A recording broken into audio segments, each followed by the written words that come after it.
Okay, listen, it's December now, and this is the month of giving, and that means giving to ourselves, and other people too.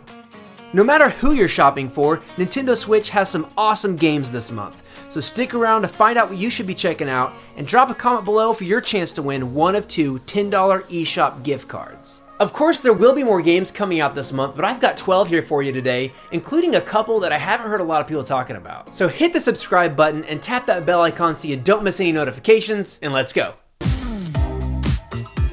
The month kicked us off with a couple really cool games, the first being Chronos Before the Ashes. And shout out to Switch Corner for bringing this one to my attention because, well, look at this. This prequel to Remnant Before the Ashes promises gameplay that'll remind you of Zelda and Dark Souls. In this action RPG, you explore a labyrinth of enemies and puzzles, wielding different weapons, powers, and abilities, and you get to use magic too. The events of this game take place 1 month before Remnant, so expect to see some familiar characters and environments, but if you haven't played that game, don't worry, Chronos does more than enough to stand on its own. The combat's like Dark Souls, where you'll need to know when to strike and dodge, so some patience and prowess will be required. But don't worry, because this game has a pretty unique mechanic.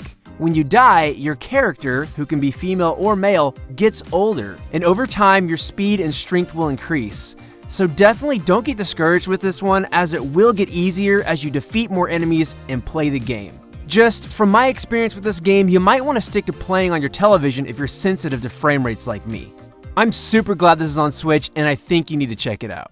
Another intriguing game that came out on the 1st is Empire of Sin. This is a strategy game set in the early 1900s where you take the role of several historically accurate mob bosses, recruiting a team and taking over Chicago business by business. Lots of management goes into this game while you overtake buildings and turn them into casinos, breweries, or anything you want. Generate income, collect your loot, and claim your territory with some RPG elements thrown in along the way. You can solve problems with dialogue trees or let it escalate into an all-out gunfight. You can really play how you want, and your decisions affect how everything plays out, which is really one of my very favorite elements to see in a video game.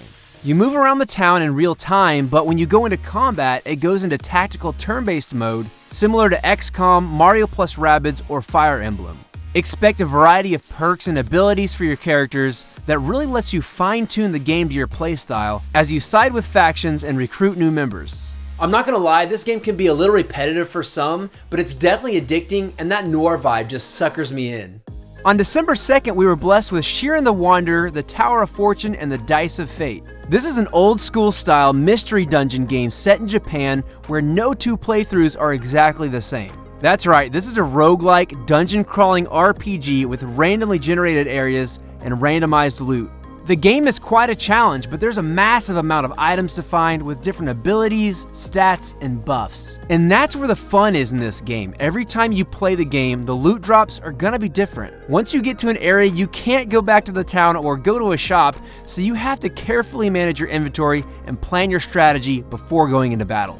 I don't usually like this style of game, but these vibes really take me back. And I will say I do like the fact that some really unique moments can happen, as you can randomly stumble upon the perfect item at the perfect time, or just get completely screwed and have to pull off a miracle with what you have. That's what makes this game so addicting, and honestly, it's a tried and true formula and a franchise that has a legacy. When you consider they nailed the writing and the charm of the music and atmosphere, if this sounds like your style of game, you should definitely check this out. And take a deep breath for this next one, because it's pretty wild. Of course, the biggest game this month, we have Immortals Fenyx Rising, which I'm personally very excited about. This game has a lot, and I mean a lot, of Breath of the Wild influence. I mean, you can climb anything you see, glide through the open air, use magnesis, visit shrines, and just look at it. This is an open world action-adventure game set in the world of Greek mythology. If you're still waiting for Genshin Impact to come to Switch like me, this one's for you. And yeah, if you're Team Genshin, drop me a comment. After a short tutorial, you set out to 4 regions of the map to free these gods to their natural forms. Along the way, you'll be fighting minotaurs, cyclopes, and lots of enemies from Greek mythology. For combat, you'll be using sword, hammer, and bow, with an engine similar to Assassin's Creed, which makes sense considering this is an Ubisoft game. When you're not battling monsters, you'll be exploring this vast world with stuff to do and discover at every turn. No joke. You'll be entering the shrines they're calling vaults and, solving physics-based puzzles and combat challenges, unlocking powerful godlike abilities along the way. Yeah, I don't think I have to explain much else. What's different about this game is the Greek theme, and they stay true to that when it comes to the story, filled with humor and some pretty good voice acting. If you like Breath of the Wild and you want more, you need to pick this one up, no question. Another December game for Switch is Wildfire. After being infused with magical abilities, you're labeled a witch and hunted down by evil troops. It's your job then to find and free your fellow villagers from captivity and lead them to safety to reclaim your home as you travel through forest, cave, and mountaintop using the elements at your disposal. See, this game's environment reacts to your magic, so grass will catch on fire, water will freeze so you can walk on it, and grass can be grown to create cover. Cover is really important in this game because stealth is the main focus here. Lots of hiding and sneaking going on. I'm really not too big on that, especially since the powers are so cool, but I do like that you're able to mix up the playstyle to your liking and really solve problems the way you want to. And of course, you can upgrade your abilities as you go, so you can really fine-tune the gameplay to your liking. It also offers co-op, which is honestly going to be the best way to play. I love the visuals here, and Wildfire has some great level design, which is paramount in a game like this. If you like playing creatively or you just like stealth games, this might be one to look at. Nickelodeon is about to sue somebody because Dog Dog, also known as Phogs, the actual name of the game, is another game this month, and it's kind of cute, kind of disturbing, and kind of hilarious.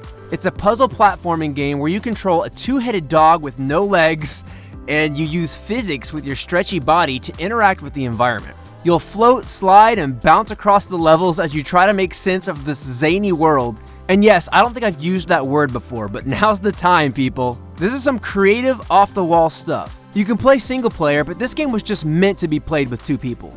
You each control a part of this animal, and you have to coordinate yourselves in order to move in the right direction while you figure out how to solve each puzzle, biting and barking at everything along the way. It's pure ridiculousness and some good, clean fun. If a gruesome 2D isometric Souls-like action RPG with beautiful retro graphics and deep immersive lore sounds like something for you, then look no further than Morbid: The 7 Acolytes. Another one to look out for this month, Morbid takes place in a horror-punk, Lovecraftian world where you're tasked with defeating the 7 Acolytes, cursed and powerful beings who have taken over the kingdom. Hack and slash, loot, and quest your way through regular enemies, bosses, and mini-bosses, leveling up and upgrading your skills as you go. As you develop your character, you can specialize in ranged weapons, melee, or create a stealthy assassin. This game promises to be adaptable to your playstyle. As the name implies, these visuals can be very morbid, but naturally the smooth retro modern graphics bring it charm and nostalgia along with the music. Also expect plenty of NPCs to meet along the way. A unique feature of this game is the sanity meter, which reminds me of Eternal Darkness on the GameCube. That game was awesome. Essentially, as your character witnesses all the morbid things in the game, you have to manage her mental health or face some pretty nasty side effects. If you're skilled enough though, you can end up using this to your advantage. This game won't be easy, but level up your character the right way and learn the mechanics, and the reward will definitely be worth the risk. For $25, this is a game you definitely need to be looking at. I'm gonna go ahead and switch gears on you with Taiko no Tatsujin Rhythmic Adventure Pack. This is actually 2 games in one. I did a poll on Instagram and most of you said you like rhythm games, so I thought I'd make sure to mention this one. These 2 Nintendo 3DS ports take the classic drum rhythm gameplay from Taiko's previous game on the Switch and surround it with light RPG adventure gameplay. Honestly, for me, it's a welcome formula, and it works. The story is nothing serious, but it's funny and entertaining. All the RPG elements are here, new friends to meet, different equipment to collect, and of course, leveling up. Obviously, the difference here is that your enemy encounters are rhythm battles. For these parts, you can use your controller, or you can use the drum that was made for their other game, Drum and Fun. If you're wanting a break from the RPG, you can still go into Taiko mode, which is more like the classic gameplay, just beating to the rhythm of the drum. There's a great variety of music here, and it even includes some jams from Pokemon, Kirby, and other games. If you like rhythm games and you like light RPGs and cute and colorful visuals and sound, this one's for you. It's charming and it's fun. If you're disappointed by not having Cyberpunk 2077 on your Switch, hey, it could still happen with the cloud. Then don't worry, you can still get your Keanu fix this December with Wick Hex. This is an action strategy game with tactical combat, but instead of relying on turns for your actions, you're managing a timeline. Yeah, every move that you make has a different amount of time that it takes up. You really have to plan ahead, putting in your commands and then watching the timeline play out until you need to decide what to do next. Your combat relies on guns and melee, of course, and your objective is always either making it to the end of the map or taking out a certain enemy. Resources here are limited, so you need to use them wisely and actually play strategically to take down enemies, survive battles, and get the upgrades you need to improve your game. The story has some decent writing and is told through gameplay voiceover and comic book style cutscenes. Don't expect any Keanu Reeves here though. John Wick is a silent protagonist in this game. This honestly probably isn't what a lot of people would expect from a John Wick game, and I won't be getting it, but it's a pretty decent entry if you're a fan of the movies. Now, I know I'm covering a lot of these retro-looking games, and maybe it's just the nostalgia in me, but they look so cool. And this one's from publisher Team 17, who puts out awesome games like The Survivalists, Overcooked, and Yooka-Laylee. Monster Sanctuary drops on the 8th, and it's definitely one to look into. This is a monster taming RPG that combines 3 vs 3 turn-based battles with a Metroidvania world to explore. At the end of each battle, you receive a rating which determines how good your loot is. How awesome is that? These rewards range from upgrade materials to monster eggs. Sometimes you have to beat a monster a couple times to get their eggs, but then you can raise your own. Yeah, you raise monsters, but it's different than Pokemon. As you get more monsters and upgrade their different abilities, you get to explore and unlock more areas of the world, discover secrets, and find more loot. This is a Metroidvania of sorts, after all. Not only do the monster skill trees help on the battlefield, but they also help with traversal on the map. I love that. Another thing I like here is that when you go into your turn-based battles, you don't go warping to some different backdrop that just kinda looks like the location you were in. No, you're at the exact same place where you were. For some reason, that makes me so much more willing to play these turn-based battles. Credit where credit is due, but I prefer the immersion of this style. Check this one out. Also on the 8th, we have Lofi Ping Pong, which is exactly what it is. Actually, it's a rhythm game, and what's different here is that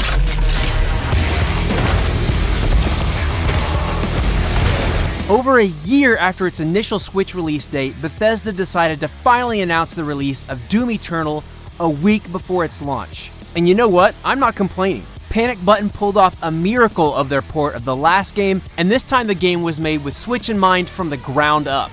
If it means I'm getting a solid Doom on Switch, I can wait a year.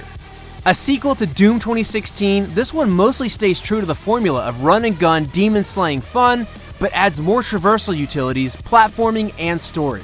Bottom line though, if you liked the last game, you'll like this one. You'll have to dance your way through hordes of enemies, carefully managing your weapon types, and prioritizing which monster you want to take down next. All in the blink of an eye. It's so fun.